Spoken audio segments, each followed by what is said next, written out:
It was like an explosion. I was really scared. So I thought maybe a truck exploded or there was a house exploding nearby.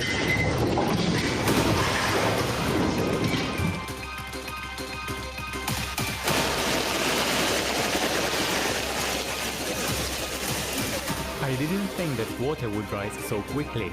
I looked at the water as it kept on rising.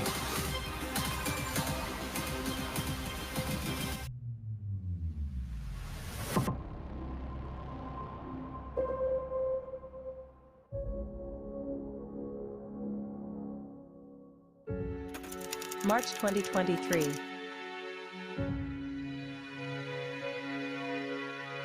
Major floods and landslides in Southeast Asia and South America forced tens of thousands of people to fight for survival. As of early March 2023, the number of people evacuated due to flooding in Malaysia exceeded 50,000. In the country since late February, heavy rains caused rivers to overflow their banks and flood villages, roads, and vehicles. Many people were trapped inside or on the roofs of their homes. Unfortunately, several people lost their lives. The state of Johor was hit the hardest, with tens of thousands of residents now relocated to relief centers in schools and public buildings. I didn't think that water would rise so quickly. I looked at the water as it kept on rising, and then I moved my belongings, like my TV, Xbox, everything I could take. On March 6th, a landslide triggered by torrential rain left about 50 people on the remote island of Sarasan missing. Floods of mud and debris destroyed homes, roads, and other infrastructure. At least 15 people lost their lives. A day earlier in Brazil, in the northern state of Parana, powerful torrents of water, caused by heavy rains, destroyed about 250 houses and several bridges. Hundreds of residents were forced to leave their homes. What will happen to the climate next? And how can we solve this problem? What processes are going on in the Earth's interior and on other planets? What happened in 1995? Watch a scientific report with the results of many years of research, revealing the truth about climate.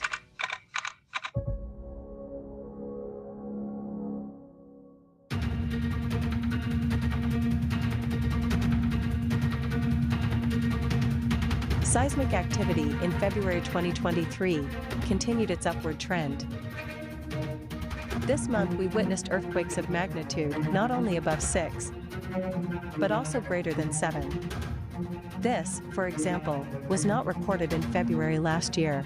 A surge of tremors was observed early in the month, and some of them could not be attributed to the usual phenomena. The whole building shook, it scared the hell out of me. You know, it was real nasty, real loud bang, and then the building started shaking. It was crazy, honestly, it was real crazy. Thus, the strongest earthquake in the last 40 years happened on February 6th in New York State, near Buffalo, USA. Its magnitude was 3.8. The tremors were felt from Niagara Falls in the north to Orchard Park in the south. On the magnitude scale, 3.8 is small, but the peculiarity of the Earth's crust in this area is such that the efficiency of seismic wave transport compared to sedimentary areas is higher, so the vibrations were felt much stronger. It was like an explosion. I was really scared. So I thought maybe a truck exploded or there was a house exploding nearby. It was really threatening.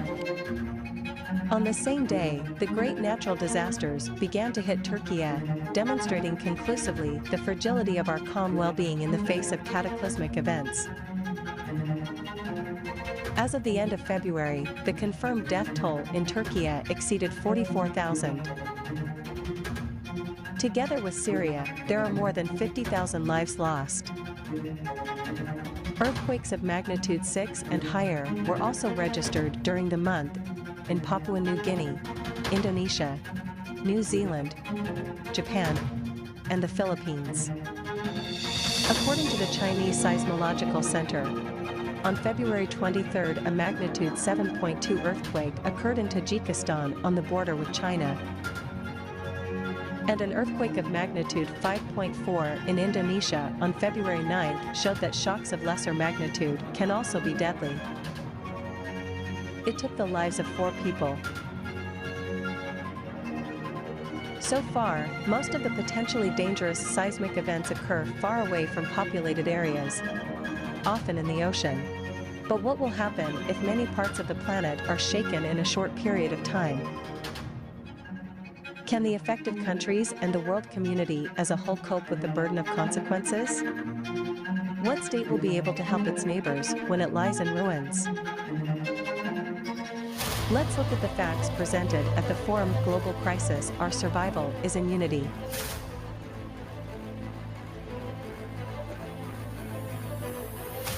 Our economists from various countries have calculated how this progression of cataclysms will affect the world economy. You see the graph of that progression here. The dynamics are obvious. It suggests that the collapse of the global economic system will happen as early as 2030. Already in 2030, the world's GDP will not be able to cover all the losses from the climate. In fact, the entire business worldwide has no more than 6 to 7 years left, and from here on, the processes will worsen even more critically.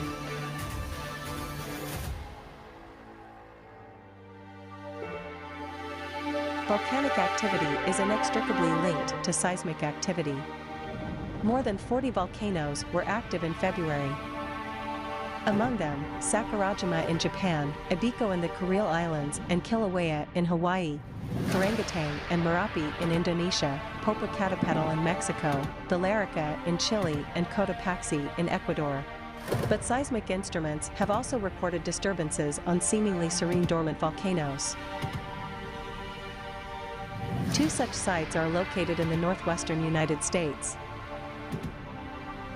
The Alaska Volcano Observatory, AVO, upgraded Trident and Aniakchak volcanoes in February due to an increase in earthquakes beneath them. Dozens of tremors of magnitude up to 3.7 occur daily at depths of less than 9 kilometers, increasing the likelihood of an eruption. However, no one can give accurate predictions of eruptions, as well as earthquakes. And the issue of saving the victims remains paramount. The reality is that humanity is divided into 2 unequal parts. One, an extremely small one, has usurped the latest technologies for saving people and offers to buy them at a fabulous price for its own enrichment.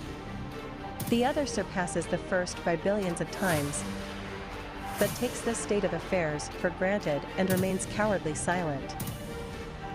And everyone who died was someone's neighbor, friend, or relative. Someone's, not ours.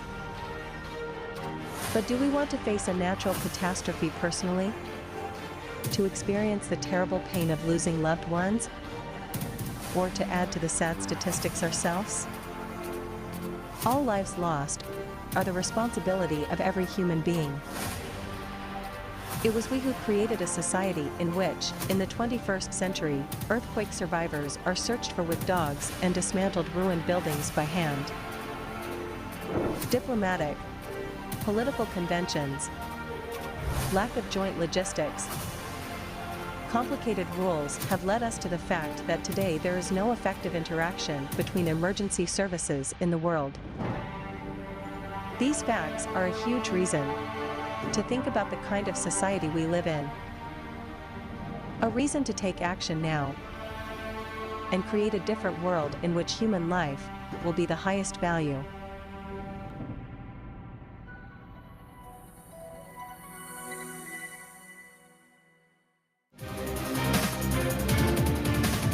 There are already that have been developed to save people in emergency situations.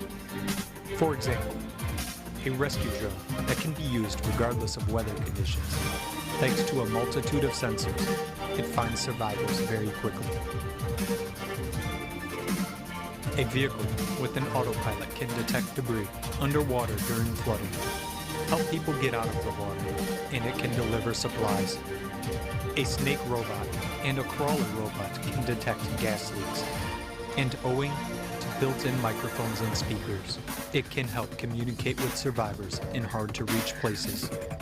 Developed together with NASA, Finder technology can detect breathing and heartbeat in 1 minute, even through 9 meters of concrete, and it can help find up to 5 people at once. The multi-purpose complex Voskov is a unique development, which has no equivalent in the sphere of emergency management, as it is capable of calculating the required number of rescuers and equipment, determining the required amount of funding for a rescue operation, victim support, and recovery work.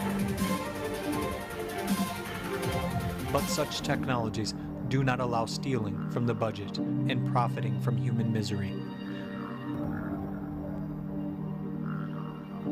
That is why they are not available to us in the consumerist format.